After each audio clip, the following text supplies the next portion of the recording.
This episode was made possible by private internet access. Browse the web safely and anonymously while changing your IP address to almost any country on Earth. Get 2 months free and prices as low as $3 per month by following my exclusive link below. When you use a public Wi-Fi hotspot, your data is completely unprotected. Hackers and identity thieves can grab anything. Embarrassing photos, your web history. Start browsing anonymously and only share what you want to share. I actually kind of like this photo. Private internet access. It's time to protect your online privacy. On this episode of Meet My Inspiration, I speak to Eric Roberts. Eric is an Academy Award and Golden Globe nominated actor and one of the busiest actors in Hollywood, with over 600 acting credits to his name. He's also a wonderful guy that has a great appreciation for the gifts life has given him. And now, please welcome Eric Roberts. Welcome everyone to Meet My Inspiration. I'm Chris Minion. My guest today is Eric Roberts. Eric, thanks so much for joining me today on Meet My Inspiration. Of course, it's my pleasure. Let's start with talking about the Killer's Vault podcast. Can you describe the show and what is your role? Killer's Vault. Wow. There was this couple. It's such a long story, but every step is important. This couple started writing to these serial killers, and all at once, one at a time. And they responded. They answered all the questions they were asked, and they developed relationships with these people, with these men. I think there's only been one or two, serial killers who are women in the history of serial killing. Anyway, this is a presentation of that correspondence. And I read the killers, and we explore why they are what they are, and it's fascinating. And what they all have in common, and what you walk away with, what creates a serial killer, if you want to oversimplify it like that, is child abuse. Is child abuse, you said? Child abuse. When you abuse your baby, you break them, and if you don't help them get well, they don't. Well, it makes sense. It's kind of a dark topic. Is it a bit unsettling for you? Well, what's so unsettling about it is like this. I told my wife once, 20 years ago, I said, I don't want to ever play a pedophile. And she said, why is that? I said, because, I'll do it well. And I don't want to do anything well that's that negative. What about the children? That kind of thing. And she says to me, do you know why they are pedophiles? Why there are pedophiles? I said, why? And she said, because they, as children, were violated. Yeah. It's that circle. So it's not their, bad guys preying on children. They were preyed upon, and they keep the cycle going. And once you know that, it does, of course, excuse it, but you understand it, and it gives you empathy and understanding in a way that is very grown up and very, very kind. You learn to be kind in your thinking of people. Well, and the podcast comes down to being fascinating stories, and they're told very well. So it's actually pretty intriguing. Thank you. Thank you so much. As a performer, it was frightening because, you really dig in, you really do it well, you're going to come across as a nutcase. And if you halfway do it, you're going to come across as disinterested. So it's a fine line you have to walk, excuse me, in the presentation. But it was so much fun to do, man. It really was. I'm sure. Eric, let's talk about, let's go back in your life. So where did you grow up, and how would you describe your upbringing? I grew up in a couple of places. I spent my very early years in New Orleans on a boat. And my young years in Older Grammar School and high school in Atlanta. And then I left home at 18 for New York, and was there pretty much forever until I got married. And my wife has had your kids out here. They were very young then. So I moved here because I was a married man. How would you describe your upbringing, though, your younger years as a kid? rich, tumultuous, artistic, and lonely. But explain what kind of rich you want. Yeah, I was going to Oh, ask about that. I mean, rich like money. I mean, rich like a texture, like stuff. Rich with stuff, all kinds of stuff. Rich that way, and it was But lonely as well. lonely. Yes, because to put it in terms that are mechanical and easy to understand and to share. I had a terrible stutter as a little boy. Hmm. And when you stutter as a child with other kids, you get ridiculed, and it only makes it worse. And it only makes you an outcast because you don't know how to counteract being an outcast. So you just accept it. And Were you an outcast, or did you kind of shy away from social situations because of your stutter? both, but because you shy away because you're not welcome. Hmm. Well, as a kid, is there a person that inspired you or that you looked up to in those early years? Well, there are several.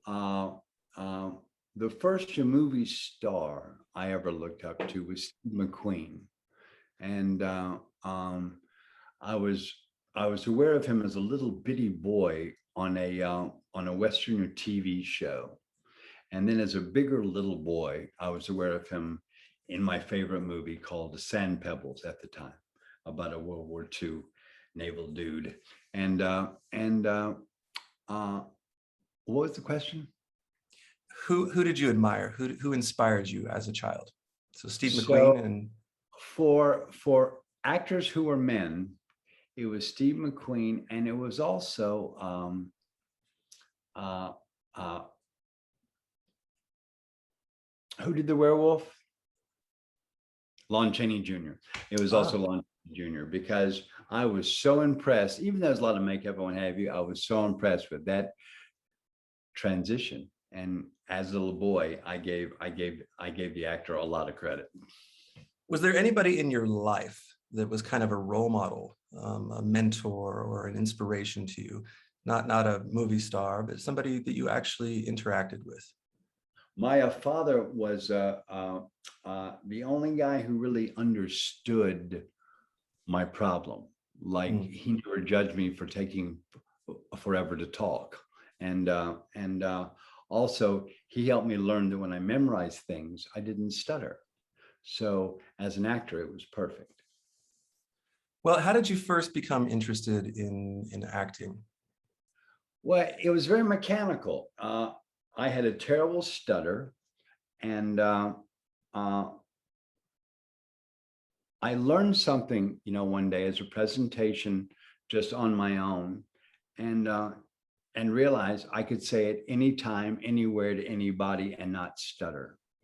So and I told my father the secret. Hey, Dad, guess what? When I ba ba ba ba ba ba ba ba I don't stutter. Like, cool. And we started to pursue that. And then there was this world of acting where you learned lines. And that sounds interesting. I can do that and not stutter. That sounds cool. So at first it was an exercise. Then it became fun. Then it became a pursuit to be good at it. Then when I got good at it, it became my vocation. Your whole family is full of actors, three generations, I think, now with your daughter, Emma. What is it about your family that seems to be so drawn to acting? You explained your reason, but it's a whole family pursuit. What is it about your family? Well, imagine this. You're in high school and your brother is a movie star and he's nominated for 3 Golden Globes, an Academy Award, and he's famous all over the world. That looks inviting. And both my sisters wanted to be actors, and so they are. Well, your mom was an actor as well. Your daughter is a well-known actress these days. It's seems to be in the blood, I guess, right? my mom did some acting. I wouldn't call my mom an actor. Mm. She did some acting. It was very minor and very you know, very regional. Okay. So Eric, you were in a pretty serious car wreck in 1981, I think it was. What June effect did, 81. yeah. What effect did that crash have on you long term? That changed my life completely. Um, Mhm. uh, I came out of a coma, and because I looked like I was okay, but my broken nose, I broke some ribs, all kinds of stuff, but I looked okay. But I would go in, I would brush my teeth, put down my toothbrush, rinse out my mouth, and not know where my toothbrush was. That's how my short-term memory was shot. And it was shot for a long time. I had to retrain myself to learn lines, and had to really exercise it. And I was frightened until really August of that year. That was June, July, August. I come home from the hospital, and there was a play that I had made. I was part of a cast of two, and we'd made it a hit off Broadway. Milo O'Shea and myself, and they were moving it to Broadway. And so here's my first test of my memory and stuff. Got to do this, blah blah blah. Well, I went to recreate what I had done off Broadway, and I was told by the director, "No, we're changing it now. I don't want you to be a passionate lunatic. I want you to be much nicer." And I said, "But I don't want to do that." And she told me, "Either do it this way, or you should go somewhere else." I said, "Okay, see you around." And I left the show. And it kind of got around that maybe I wasn't well. So it was a real problem for a while. And then Bob Fosse was casting a movie called Star 80, and that he also wrote. And I went and read for him half a dozen times. And then one of our last readings, he said to me, "Walk around the room for me." I said, "Okay, I'll walk around the room." He goes, "I was told you were crippled." I said, "No, I'm not crippled." He said, "I was told by a director you were crippled." I said, would that be Geraldine Fitzgerald, the director who I'd worked with on the play?" And he said, "Yes." I said, "Well, she's mad at me. She's mad because I walked off on her because I didn't want to change what I did." And he said, "Okay, well, so he and I, so then it was that movie, brought me back in the industry's eyes. I was not a mess. I was not, in damaged goods. I was not lost. And because that was a very difficult part. It was a very dislikable part. And it was a very academically had to be accurate portrayal of a part. So it was a very hard job, but I had an incredible leader in Bob Fosse. And Well, and obviously you did very well. But another effect from the crash, and you can correct me if I'm wrong about this, is that I think from that point, you started experiencing, I don't know, paranormal activities or seeing ghosts or something like that. Is that correct? I never attributed it to the accident. Mhm. I attributed to it happening. And because it was not like one than the other. Mm. And it didn't mirror each other. And so no, I never really gave that credit. When did that begin for you, though? Was it around the same period of time? And no, I had the accident in 1981, and I think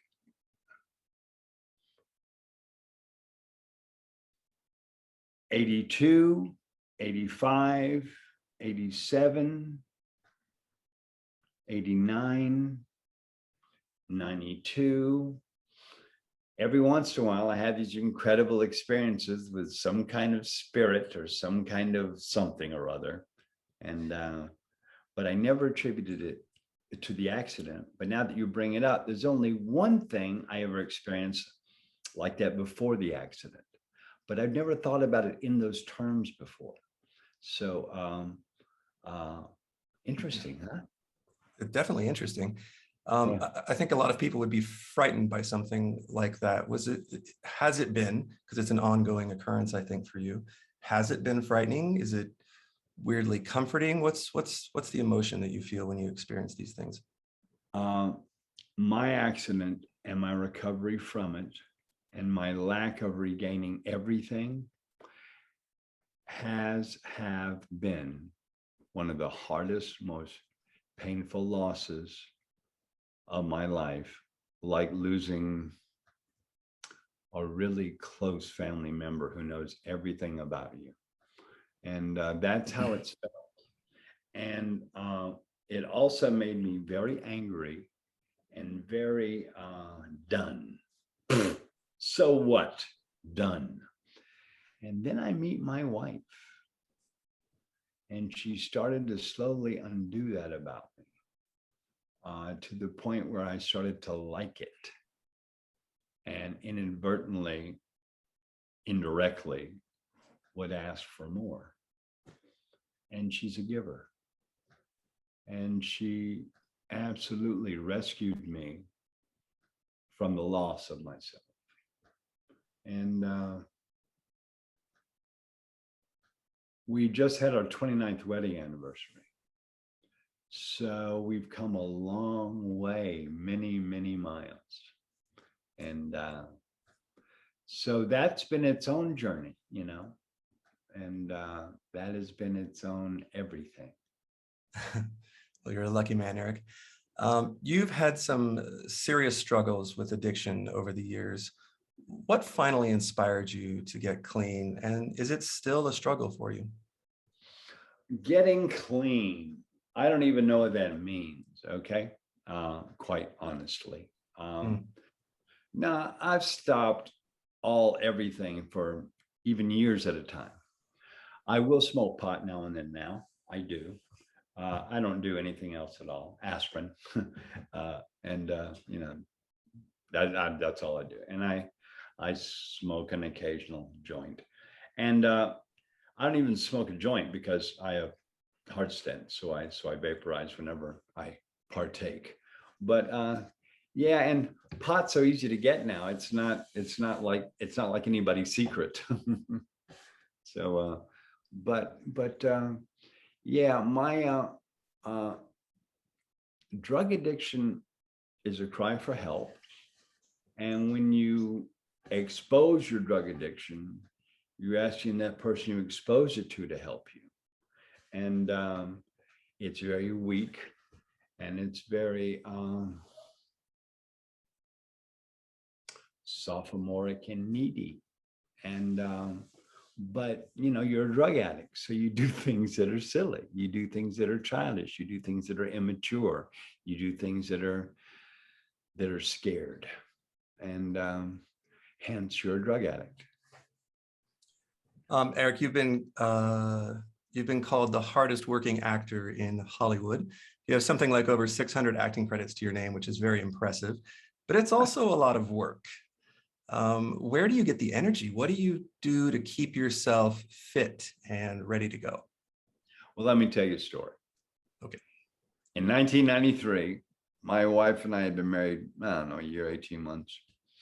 And my wife says to me, we're hanging out one day, and she says to me, if you could do anything every day, what would it be? I said, I'd be on a movie set every day. I love movies. I love making them. I love what it takes to make them. I love crews. I love blah, blah, blah, blah. She goes, well, that's not going to happen. Blah, blah, blah, doing it on with our lives, blah, blah, blah. Okay, then they take our medium away, film. They take it from us, and they give us this ugly HD. And she says to me, well, since we're shooting almost everything on HD now, everybody has their own camera, so everybody has their own studio, and they're all calling directly for you. I'm getting 8 to 30 offers every day from these people who have their own cameras, who want to make a movie starring you. Do you want to go do this? It's going to be crazy. It's going to be very busy, and it's from all over the world, honey. If we start this, you know, we have a lot of scripts you have to read. We have 2 readers. We may have to hire more, and but it'll be It'll be your dream come true. You can be on a movie set every day if we chase this. Do you want to do that, Eric? I said, well, I want to try it. Yeah. And she says, okay. But once I start it, the word's going to get out. And, they're going to start calling because they're going to hear it works and blah, blah, blah. She goes, and you can't duck after you say I'm in. You can't say I'm not really in. And I said, okay, let's do this. Well, that was basically, I don't know, 15 years ago. And as we go through this, there's less and less film and more HD. So they shoot it faster and faster. And they call me more and more. Although I have to admit, when I am on a set on a Friday and have to fly and travel and be on another set on a Saturday or a Sunday, I will sometimes ask for a cue card. Can I have cue cards for that speech on page 12? I need some help. And they're almost always nice enough to say yes. Sometimes they're not. Sometimes they say no cue cards. And I say, sheesh, okay. And I struggle. And it is what it is, though. I love the danger zone, especially if nobody gets hurt, And I love that feeling of, God, I got to get this done and I got to do it well. Here I go, mofo. I love that feeling. And I love having people depend on me when they think, I don't know if he can do this, because I can. And it just makes me proud. I have fun. And I had this wife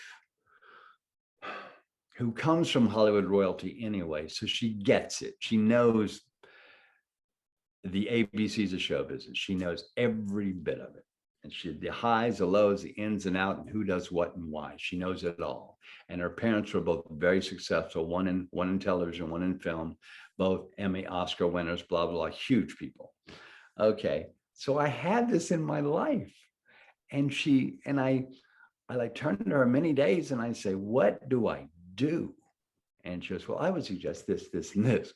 And I take it. Thank you. I'll try that. And it's almost always perfect. And I love her like I love my life every day.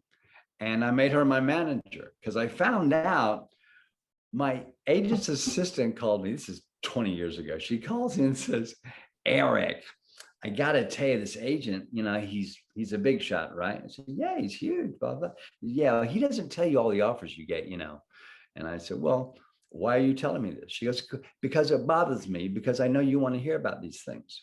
And I said, have you kept a list of them? And she said, yes. I said, can I have the list? And she said, yes. I said, will you fax it to me? Days of fax machines.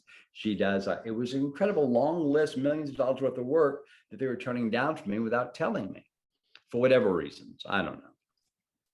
So I fired them. But I told them, please don't, smear my name, because I have this against you and I will sue you. I don't want to have to do that. I don't want to go to court. I don't want to do that. But don't talk about me. And they never did. So I went home that day and I said to my wife, you're the boss. And my wife goes, I can't do this. I said, no, I think you have to. I think you're the person that I believe in the most. You're the person who gets it, and you're smarter than me. And I need that. And you can do this. And so she says, okay, we'll try it. Now that was about 15 years ago. And we're having a blast. And we've seen the world 3 or 4 times for free. And I love my life. I love my wife. I love my job. I just have a great time. That's awesome. But as a former drug addict, self-admitted drug addict, do you think that there's some link between, getting off of drugs, or at least most drugs, and then just throwing yourself into work so intensely? Of course there is. But see, what it was not getting off drugs to work, but it was like the drugs, replaced the work I wanted, but was told it was way too precious. You could only do it every 18 months. Don't you dare do it more than that. You ruin yourself. And I believed them. And I would get bored, and I would get testy, and I would get unhappy, and I would do drugs. Well, when I realized I didn't have to make one movie every 18 months, I can make a movie every 10 days if I want to, because it's on HD. They make them quick. When I learned that, I said, well, God, let's go. And my wife helped. My wife said, well, they're calling. Shall I call them back?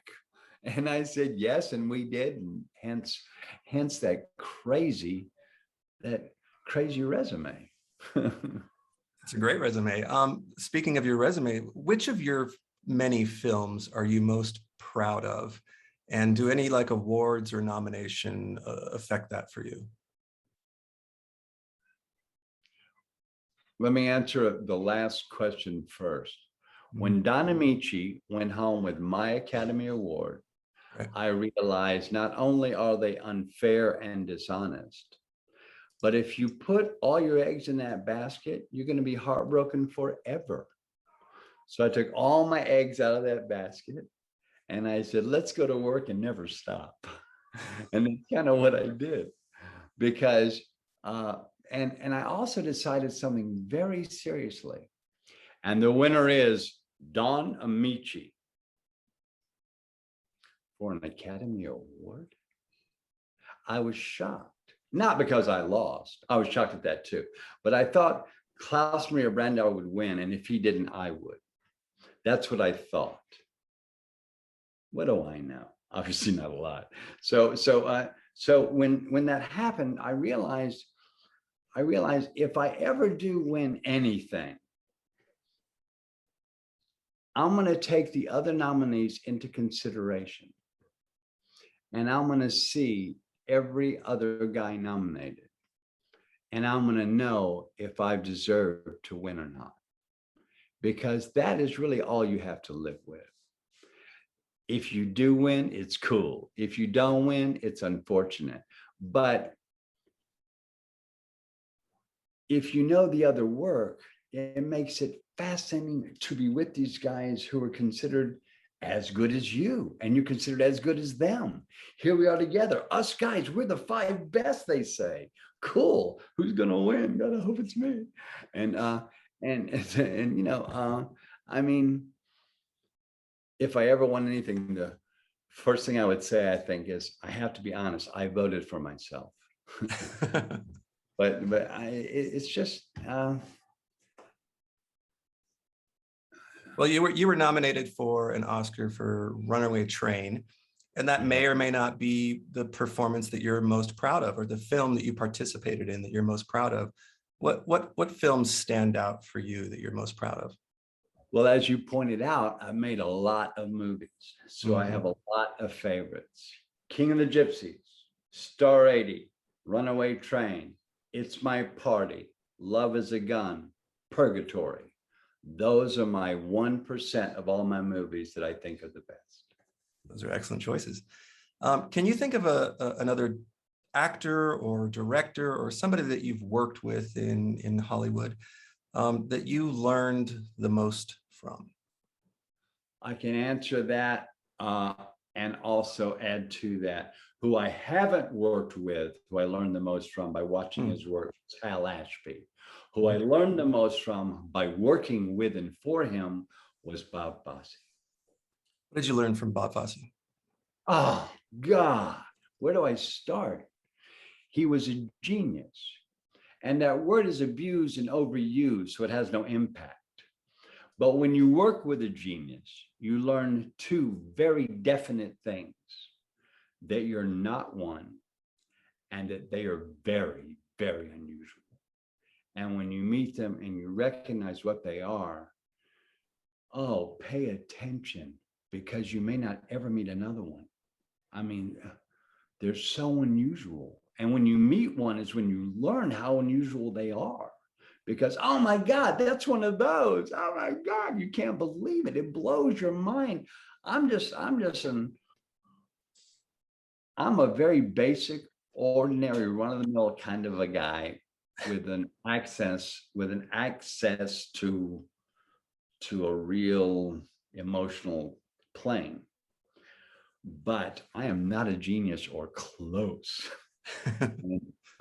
but Bob Fosse was, and I recognized that, and he blew me away. He gave me the most personal direction I've ever gotten in my life. I'm doing a scene with a guitar in my underwear, and I messed up the song.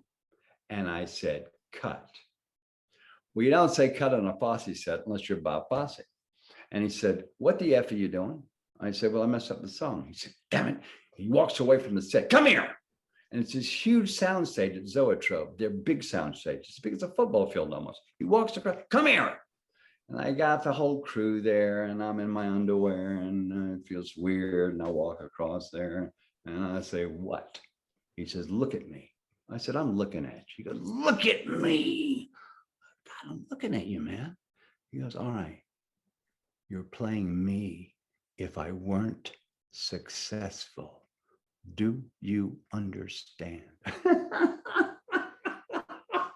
Now, before we ever shot a frame, we spent 3 months together, traveling, research, meeting people, blah, blah, blah, blah.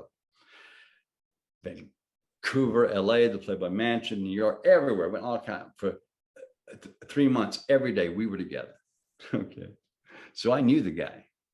So on the way back to the set after that little conversation, I watched how he walked, and I started having Paul walk like him.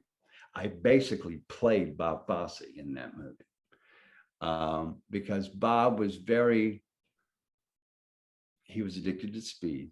So he was very hyper, and he was very quietly emotional, quietly angry.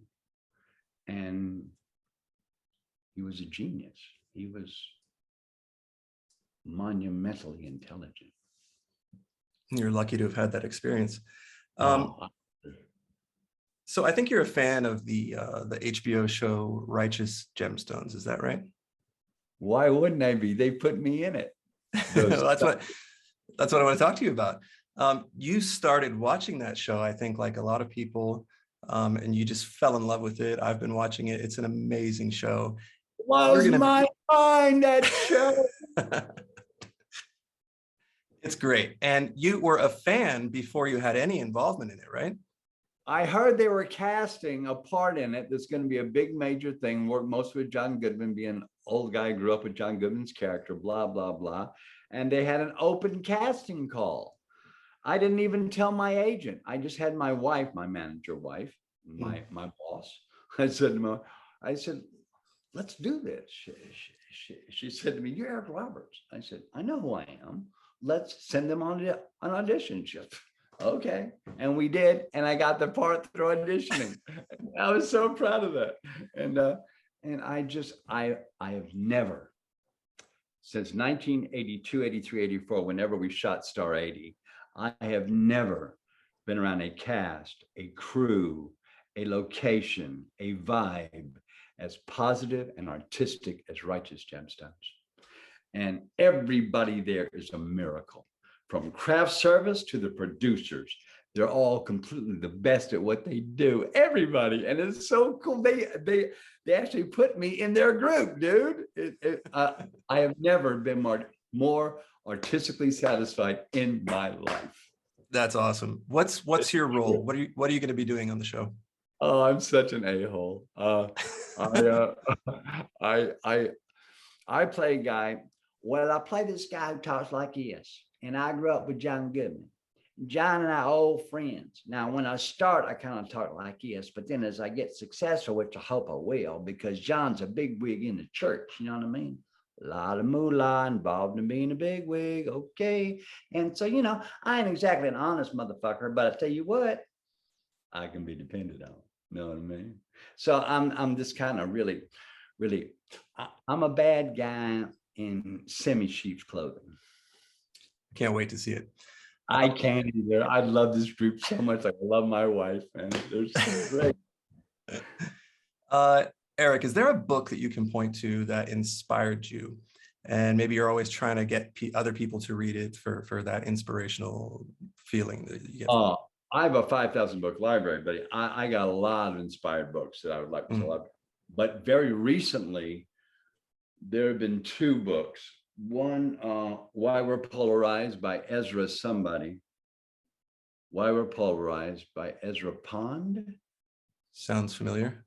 I'm not sure I'm right about the name, but Why We're Polarized. Such a smart book, and it opens up in the mind of the whole whole misgiving of being polarized. I mean, it's just fantastic. And what Eliza, what was that book I read on heritage recently that I was bragging to you about? You had it here on the shelf. I was looking for it.